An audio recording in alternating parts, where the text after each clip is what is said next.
Welcome to Inside the Firm, a podcast dedicated to small business owners and hosted by entrepreneurs, Alex Gore and Lance Cayko. Each week, they take you on their journey of how to start, run, and grow a business by bringing you inside their architecture and real estate development firm. Get a behind-the-scenes tour of how these business leaders manage their clients and foster company culture while creating new and innovative projects. And now your hosts, Alex Gore and Lance Cayko. Here we go, Al. Are we live? We're live. Right now. Depends on when you're watching. Listening. Oh. If you're listening, probably not live, but technically it's live right now. It's live for me. There you go. Reference point. Okay, kick us off, Sir Lance. I want to kick us off with the power of internet marketing, sir. Some tips, some tricks from the professionals. Let's see, while you're about to start, everyone think, what are you doing for your internet marketing? Person that's listening. Do you have a strategy? Do you have a scope? Do you have an idea, an area? Because Lance is going to tell you all the secrets right now. Yeah, not everyone, but a success, something that keeps reoccurring for us that has worked 100%. And if you can, if you're a small firm, or a small business owner, doesn't matter if you're an architect or whatever, and you're listening to this podcast, if you can figure out how to pull together $500 to $1,000 and hire a professional photographer or videographer and have them put together some videos for you that are an introduction to who you are, what you do, how you do it, they've been paying dividends. So we did this, I think, was it last summer, about the same time? Yeah. So go ahead. If you want to see examples, go to f9productions.com. Go to actually f9productions.com/go inside F9. Yeah, so go to the homepage of F9. Yep. Going out. There's a tab. Isn't the tab say go inside F9? Yeah, so if you just go to f9productions.com, look on the left-hand side there, it says go inside F9. There you go. Yeah. So if you click on that, and I'm dead serious about this, I think just more or less rip us off. Like, look at... There you go. Exactly. Look at what it looks like. Right? Just do one better for us. Well, here's the thing is, like, that's why we're okay with sharing stuff like this on this podcast, is because you're not us and we're not you, right? So everybody, and there's plenty of work to go around. I think this is one of the things that the Entre Architect community tries to get across all the time, is that there's plenty. Well, even Evan Troxa was saying it the other day at lunch. Archie-speak is that there's plenty of work to go around. So it's high time that we all stop being protectionists about it. So we're stopping and doing that. And giving you an inside look here. So we have 6 videos that we put together that our videographer put together. And what they go through is they give us an introduction. Who is F9? How did they start? A lot of people really want to hear that story. Like for Alex and I, it's kind of our garage story. So they are intrigued that, oh my God, these guys are like hardworking young guys that started from like scratch from nothing in the recession. So they like are down to earth, they're not all these high and mighty. Like imagine versus, but the opposite. Maybe somebody else wants to see the opposite. Maybe somebody actually wants somebody that's straight like from Harvard. Yep, from my silver spoon. Yep. Being a caricature, of course, to some whatever. I do piano. I only do violins. I do one house a year, and that's it. Based off of violin patterns. Exactly. You're a very high flute type of architect or designer or whatever. Yeah. But either way, it doesn't matter where you're at in that spectrum of things. From garage architect to ivory tower one. Dude, people, you're gonna find somebody that aligns with you. They're looking for somebody who aligns with them. Because at the end of the day, these are all little marriages. Little relationships. I want to make a new firm. Quit this firm. This firm is garbage. He's been talking about it. And make a firm called Garage Architects. It's pretty good, huh? I just came up with that. And then just get a new garage door that has a top band of glass, so that when they're coming and you have a camera, you can see them pull up and they're confused, and you open it up. Oh, my God. And you have your wooden desk like this, right? You have a sick-ass computer on it, and then you have like work tools right there. And you're like, I'm just in the middle of making some... Just a garage architect. There's actually another architect down in Denver. He's called Joe Architect. I like that too. I've always loved... He has a huge billboard on like the side of REI. Yeah. It's so awesome because it's just black. So again, that's even that's a good point. Like, see, somebody's attracted to that and they want to go for that. So you got to have an intro. You got to have a lead into who you are when you put together these videos. And I'm telling you, it has paid dividends. And I'll tell you how it even worked out this week. What were you gonna say? I even like our electrician that we use, an electrician. Yeah. Yeah, he's my favorite. So, like we'll call him for our smaller jobs or like just to come to our houses. His name is, I'm not joking, an electrician. It's just like very simple. Yeah, an architect. Yeah, and I knew because he put his name out there like that. I was like, oh, this guy's like somebody I want to hang out with. Like, he's like, exactly. He's Don't you want to hang out with a garage architect? You want to hang out with garage architects? Oh man. Then are you single? Sole proprietor? So Eric Reinholz, he has 30 by 40 workshop. He does videos all the time, and he just interviewed just a regular in his town or in his state, just a regular guy that's working out of his, it's like he's working out of his closet. But what's great about that is like, yes, that's what people do. This is normal. It's okay. It is normal. Yeah. I was trying to convince my wife this week in our beautiful house. So she's thinking about making a career move, right? Not out of real estate. Just it is what it is. Take that for what it's worth.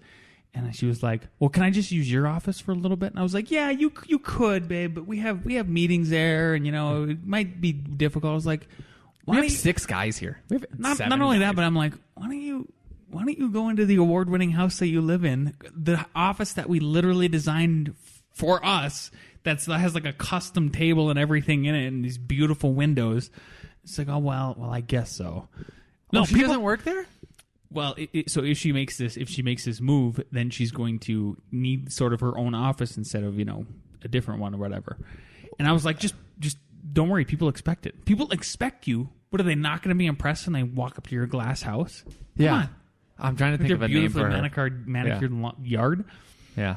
Anyway, okay, back to the intro. So get an intro video together and tell your story, and maybe you script it. I would. That would be my advice. I think going into it is maybe storyboard it a little bit, right? So you're already an architect. You're already a designer. And this is great because we didn't do that. We didn't do that, exactly. No, this is hindsight. This is why we're bringing you inside our brains, right? Yeah. So we didn't do that. It still came out okay, and I think it came out great, actually.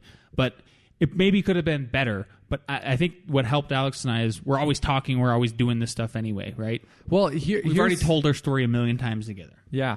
Don't feel nervous about doing this because Lance and I went in maybe too cocky. We just had them come. Yes. And we just... I would say it was too cocky. Honest, just being on HGTV, and then we're always talking in public. We talk in school all the time, so just zero preparation. Like, there's 100 people in our class. And we were like, holy cow, this is hard. We kept messing up. And then what we said is take all those bloopers and put it at the end of the video. Yeah. I honestly think that's my favorite part, and I hope it's other people's part, is that in the credits are the bloopers of us just messing up. And is that at the end of the intro? First one. It is. Perfect. Yeah, because the biggest thing we wanted to get across to them was who we feel we are, which we feel like we're down-to-earth guys who work hard and do and follow like principled rules for life and business. Yeah. And then make it happen. But at the end of the day, we are fun, and you want to work with us. So then we want to attract people like that who do the same stuff. Like you have your stuff crap together, plus you're funny, and you want to hang out. You know what I almost want to do? You'll probably talk me out of it. But I like that so much because I think it shows our real personality. You know when there's an intro to a movie and it's like a camera rolling over the hills or, just little scenes and it says, produced by, funded by, like all those things. It's like 4 minutes long. I think we could have that. We could move that to the front and say F9 Productions, a little blooper clip, based in Colorado, a little blooper clip, brought to you by, parents, thanks to Daniel Lubskin and all that, and then go out and be like, this is crazy, this is hilarious, this is awesome. That's his idea. When he starts Garage Architects, that's what it's going to be. That's what it would. Garage Architects, you heard it. Yeah. If you like that idea, email us. No. Oh. Let us know. AKG@f9productions.com. Just send yes or no to me. AKG@f9productions.com if you think that's a great idea, because then we'll know. Did you mean Garage Architect? Did I mean garage? I'm looking it up to see if there is one. There isn't one. Let's buy it. Oh, we got to buy that domain. Okay. All right. So then the second thing is, after we did our intro, then here's what I would recommend too, because it seems to be working, is that Then talk about maybe like your 4 or 5 favorite projects that you've done, success stories. I think you need to have like categories. Categories, a variety of categories, right? Yeah, so like it could be a specific project like Lance is talking about, or it could be houses, or it could be multifamily, or it could be commercial, you know? Yep. So we did a skyscraper project that was in college, actually. But everyone loves it. Everybody loves it. We love it. And I think the thing that it helped us show is that we're young, energetic, creative people, right? And we'll think outside of the box, and people appreciate that, right? They already expect it from architects anyway, but for you to be on camera saying it's a whole different thing. Then we talked about our tiny house, the first one we built. Then we talked about a custom house, and then we talked about the duplex project that Alex and I teamed up on to kind of show our team services, and then we ended everything with we said, here's how if you hire us, if you work with us. Here's how our process works, and kind of gave everybody an inside look. Why I'm telling you this is I had a phone call today that was scheduled with a potential client, which I'll lead into Thumbtack here in a little bit, because Thumbtack has kind of vastly changed how they're doing things in a good way. I even told you about this. Oh, good. So now all of a sudden with Thumbtack, what you get is you get appointments for for you to call them. All right. So the way it works, Al, is now I hear, and I'll give you an example. So you get an email, and then you also, you can log into Thumbtack or whatever, and a little pop-up comes up, and it says phone call request, and then it gives you a date and a time and a number, and then you can either accept the time that they suggest, or you can suggest a time that works for you better, and they can go back and forth, right?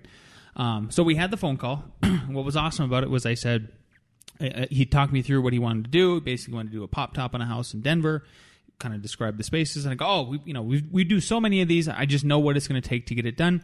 And I said, so I can either provide you with a proposal on Monday, since it's a Friday, or I could come down there, and then we could have another meet and greet, and after that, but I charge a fee for a meeting like that, and then we could do a proposal after that. And he goes, oh no, I've already seen all of your videos online. I know you guys are the ones. You guys are the architects I want to hire. Marriage. So that kind of is the big full circle here of we already convinced them.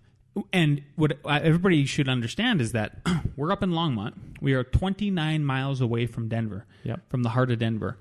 And actually, where this guy is, he's probably like 40 miles away because he's in South Denver. We are capturing and convincing people without meeting them from this town way up here, being long monsters all the way down in Denver.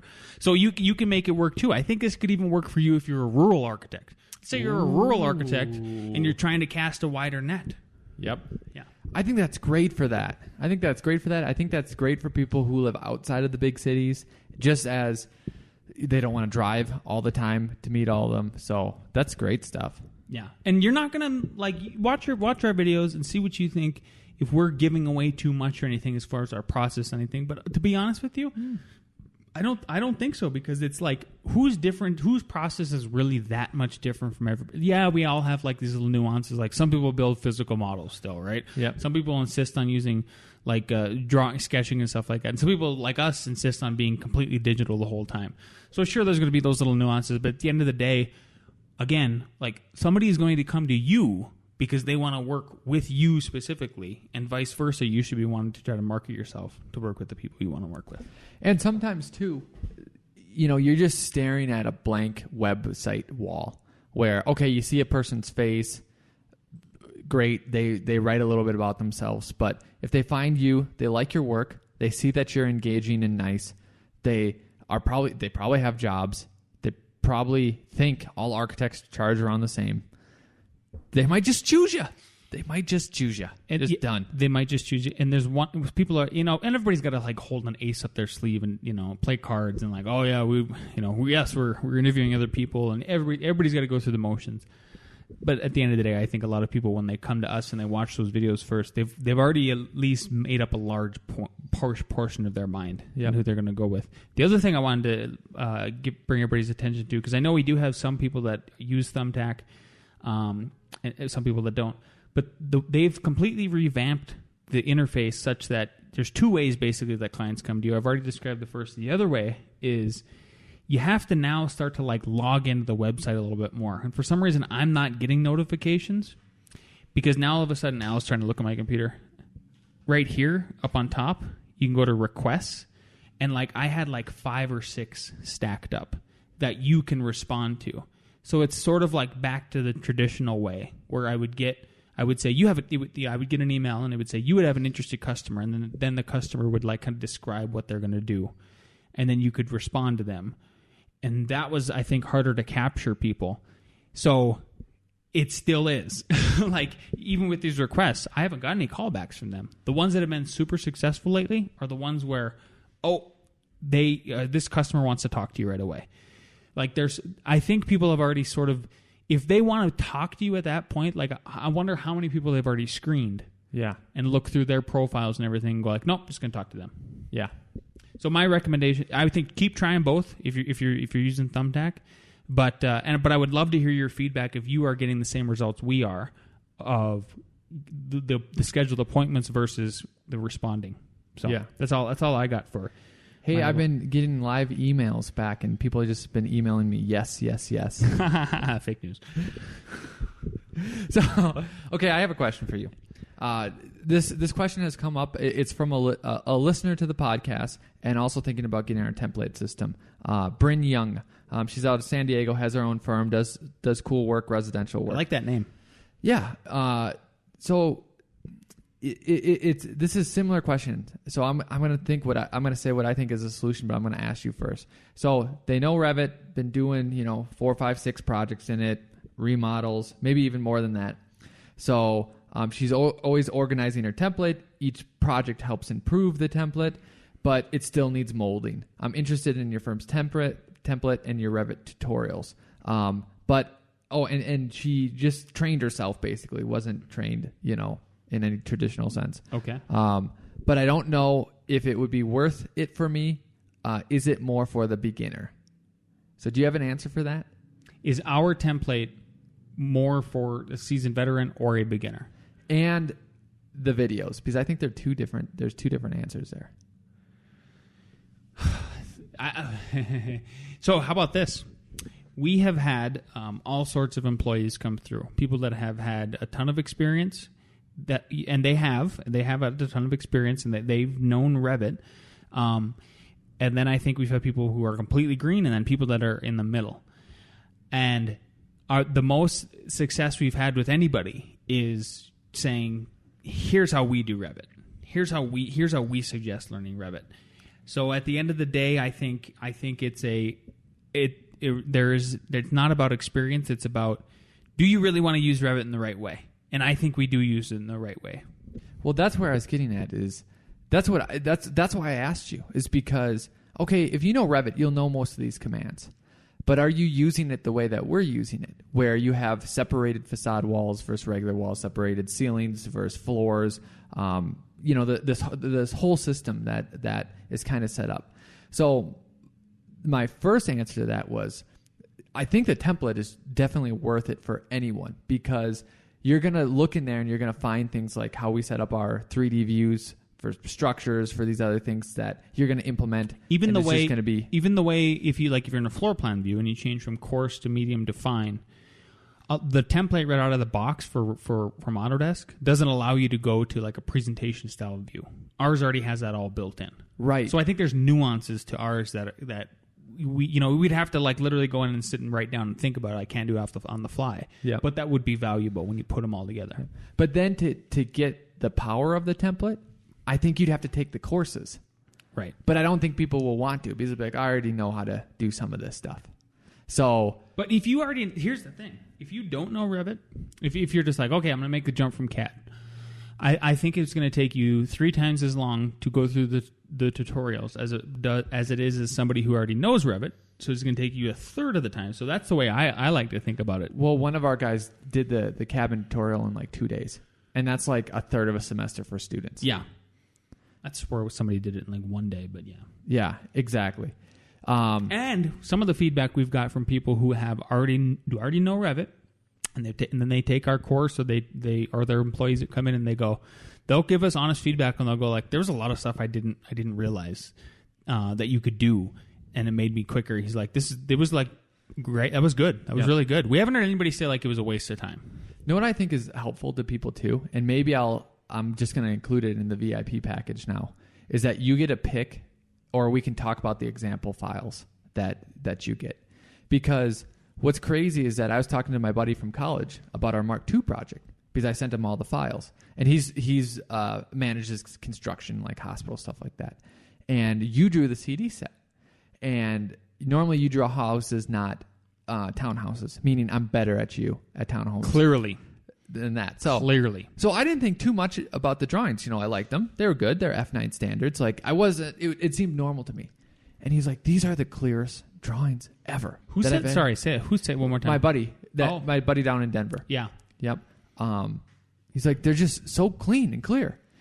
And it take like every time, like I bet you once a quarter I get that feedback about our drawings. I think I would say it's once a quarter on our side too. And what's really interesting is when we get lumberyards and people who are doing material takeoffs, who are, because I think those people are really scrutinizing drawings because they have to understand every inch and everything like that. Like honestly, the subcontractors don't. A lot of them don't really have to look that deep into it, even though maybe they should. When we get those compliments back from lumberyards and they go like, these are some of the best plans I've ever seen. I'm like, well, there you go.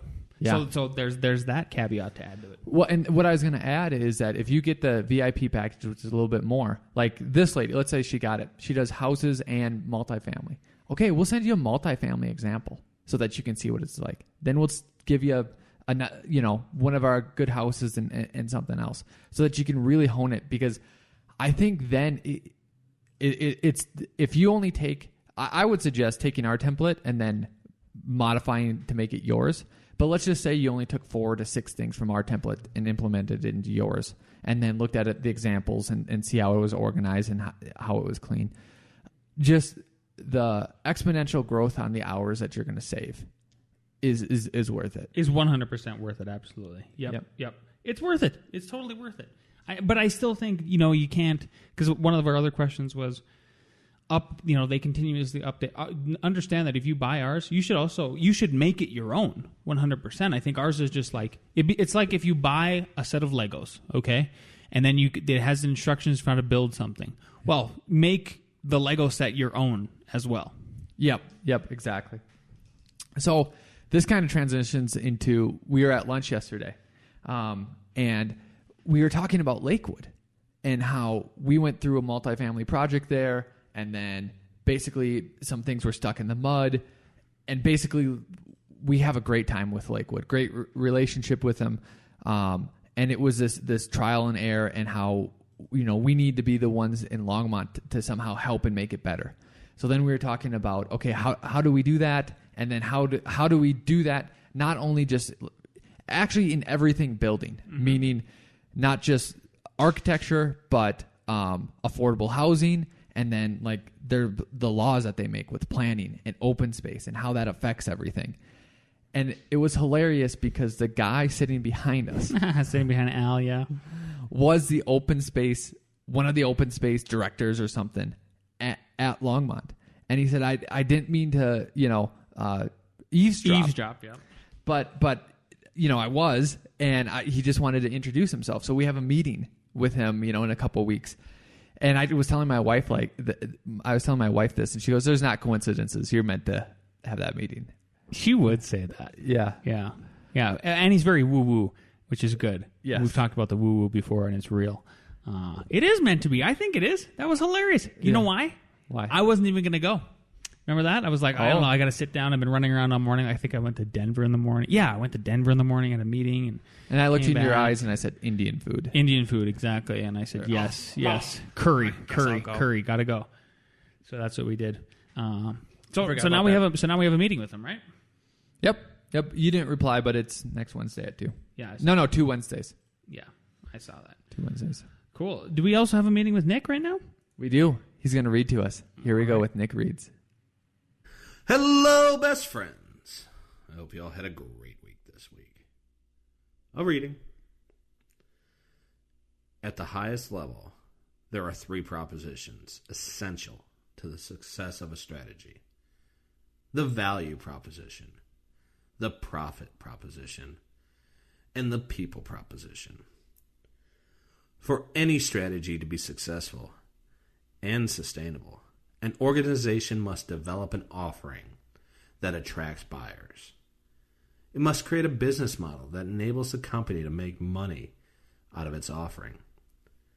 And it must motivate the people working for or with the company to execute the strategy.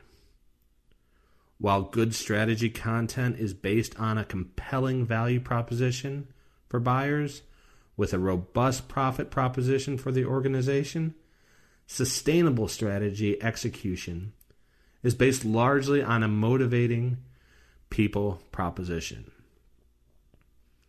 Motivating people requires more than overcoming organizational hurdles and winning people's trust with fair process. It also rests on aligned and fair incentives. Once again, an excerpt from the Blue Ocean Strategy. Alexa, play Jump Around. Toodles! Jump around. Yeah. They had the process, the profit. And then I think that links with how your process is, because how you run your firm will lead to what your profit is. Yeah. But that also leads to your people proposition. So they want to be engaged in meaningful work and all that. But they also want to be competent in what they do, and they don't want to be hung out to dry. So are your people trained? Is there a system? Do they know what's going on? Are they competent? All that will help if some firms don't have what you consider is your goal in university. Oh, we're going to do star architecture. We're going to do something for the poor. Oh, you're going to do then you realize you're going to do regular work. And regular work is fine. And regular work is great. But if you think about your profit from your process and making your process great so that your people are actually like work instead of nervous or scared in work or don't know what they're doing. Don't know what they're doing, I think, is one of the biggest issues. Just have people just spinning their wheels and being unconfident and then not being able to take extreme ownership is critical. The other thing I'd layer on top of that is I think when we say it over and over again is leading by example. And then if you make a mistake, own it. And I think if you're in Alex and I's position, and let's say you're working closely with one of your project managers, project designers, whatever, somebody it's just you two working on a project together, or you three. It doesn't, we just had this happen on a project. All of a sudden, somebody went to go field verify something. The clients were there, and then they go, "Oh yeah, by the way, we're gonna vault this, and we're gonna vault this too." And my lead designer calls me, and he goes, "Hey, did you ever hear them say that?" And I go, "Yeah, but I thought they cut that out of the budget. I thought they were done with that." And he goes, "Nope." And I go, "Okay, well, I'll call them and I'll tell them that, hey, we're just going to be delayed a week, but we're happy to do it." And I think you have to if you can show your employees that you're doing that, and it's not even taking a fall. It's just taking ownership of the situation and going, "Here's how we're going to solve the problem." Yep. And then nobody got thrown under the mud in that situation. And the clients actually called me and they go, "Hey, no problem. We just wanted to make sure it got done. No problem. We'll get it done." Yep. The only thing it's just going to make our engineer go, "Oh, I have to go back into this project." Funny. But he already got paid ahead of time, so there. Yeah. I was sending him a list of my projects, and once I put a list, I was like, "Holy cow, there's a lot." And then I forgot halfway through. I was like, "Oh, I forgot about one of the biggest ones. Also, this one." Yeah. Rock and roll. Thank you, Nick. And yes, jump. It's always great listening to you. It's always the best. I wish he would read to us after you put your kids to sleep. Nick, can you just call us and we'll do a 3-way phone call and you just read to us and we'll go to sleep? That'd be great. I put in my headphones. Just pick up a book. It'd be great. It would be awesome. Yeah. Okay, let's do A.R.E. Jeopardy with the boys. Let's bring them in.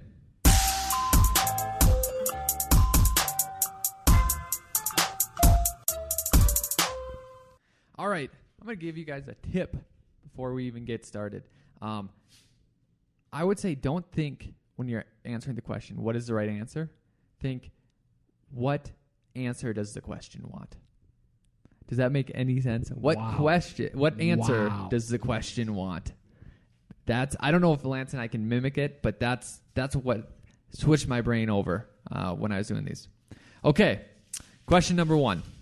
The term responsible bidder refers to someone who, A, has satisfactorily completed the bidding requirements, B, bids instead of their drunk friend bidding, C, guarantees project completion per the contract documents, or D, demonstrates financial capacity to perform the contracted work. Responsible bidder.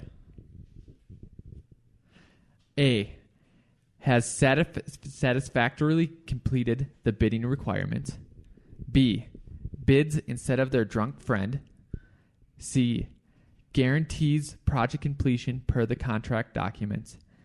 D, demonstrates financial capacity to perform the contracted work. This is an interesting one. Okay, D, you are all correct. Wow, congratulations. Wow. So that was demonstrated financial capacity to perform the contracted work. The one that was maybe tricky was have satisfactorily completed the bidding requirements. That's a responsive bidder, right? B was that's drunk bidder. Okay, question number 2. Maybe take notes on this one. Type 1 construction allows for, so this is a concept level question. A, increase occupants at a increased cost. B, decreased height and area limitations. C, decrease occupancies and decrease costs. D, increase variety of structural materials. Type 1 construction allows for. How interesting. So you want me to go again? Okay. A, increase occupants at an increased cost.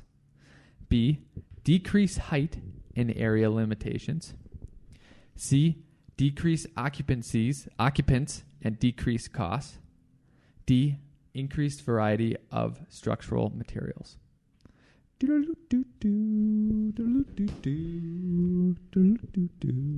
Tough one. Tough one, guys. Tough one. What do we got? B, D. It is A. Why is it A, Al? Okay, so it's increased occupancies at an increased cost. So if you think of from type 1 to type 5, right? Type 5, you can have more people because you have sturdier, stronger, more fireproof materials, concrete, right? So it's a higher cost, increased cost, and more occupancies. If you go down the scale to type 5, it's decreased occupants, so you can't have as much, and decreased costs because it's just wood stick frame. Yep, cheapest. So type 5 is the cheapest, type 1 with the less people, type 1 is most expensive with the most amount of people. So decreased height, so you can have, since it's fire resistant, you can have a skyscraper. Decreased height and area limitations. So there's less limitations because the materials are more fireproof. No. Decreased height and area. But decreased height would throw you off. It's not decreased height. So I thought it was decreased height limitations. Oh, decreased height and area limitations. So less limitations. Yeah. Decrease. Okay, let me read this again. So type 1 construction allows for. I'll just pretend like this is the answer. Decreased height and area limitations. I still read it the way you wrote it. Yeah. That. But I do. But nobody got that, right? No one got it. Oh, okay. So I do understand. Yep. So it wouldn't. And then C is decreased occupants and decreased costs. So it's not decreased costs. Right, because you went over that. Yep. Yep. And then D is increased variety of structural materials. That's not true. It's just simply false. But Mark, to your point, this is where I think this might help you. What I said in the beginning is, what does the question want? So go back to the question, and you would look at A. Increase, you know what I mean? Like in context, then it makes sense. In individuals, that could flip either way. Rock and roll. All right, now on to the Lance questions, which are even better. Yeah. Number 3, what is a horizontal member used to support a structure above, such as one of the wood strips between a concrete slab and a finished floor wood floor known as? A, stripping, B, sleepers, C, sandwiching, D, stackers. Dang it, Al, you renumbered these on accident. I know, it's totally accident. Okay, so I'm gonna read the question one more time. Number 3. What is a horizontal member used to support a structure above, such as one of the wood strips between a concrete slab and a finished wood floor, known as? A, stripping, B, sleepers, C, sandwiching, D, stackers.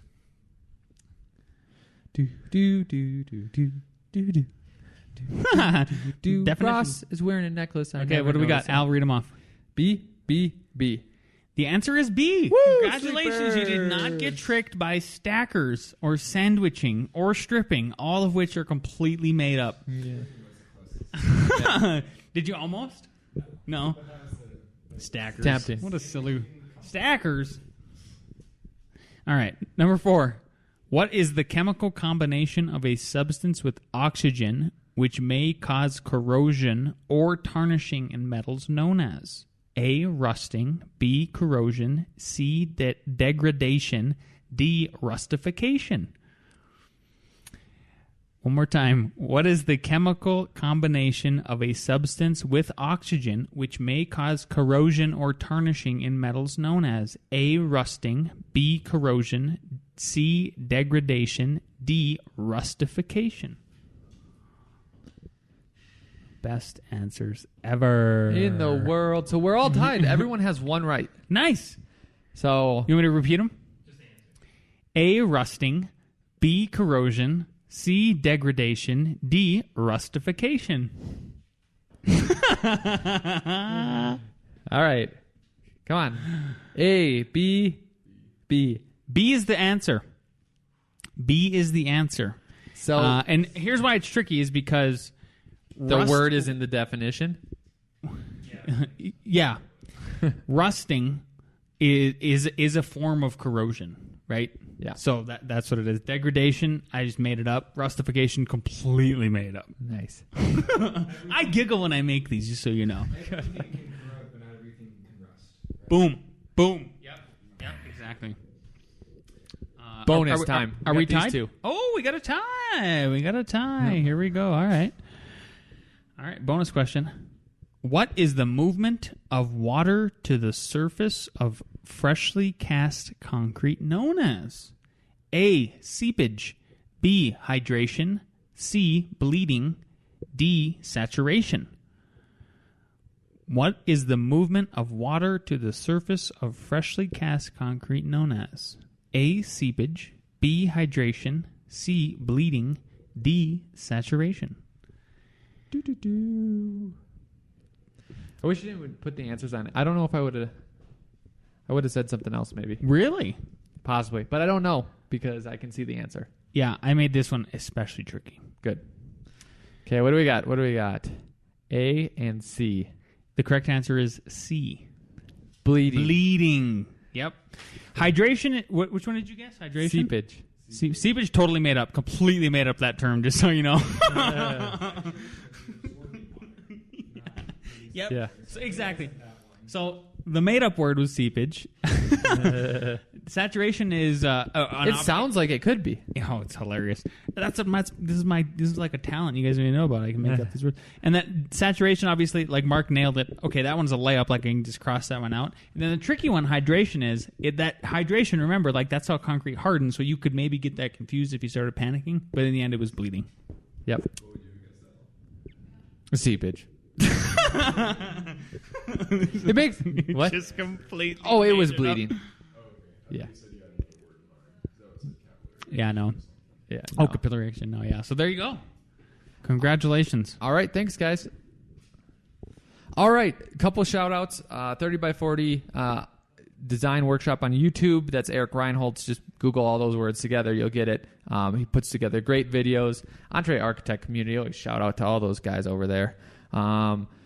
Rocketship.com. That's where you can get your Revit training tutorials and templates. So go there. And what else you got, Lance? Al Gore, you know. Find your favorite podcast episode of Inside the Firm. Share it with your mom. Share it with your grandma. Find your favorite buddy.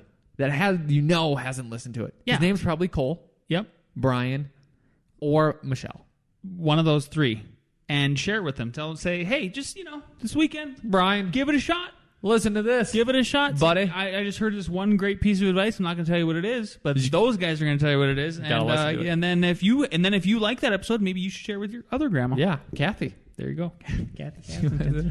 Fantastic. Okay, we'll see you guys next week. Yep, bye.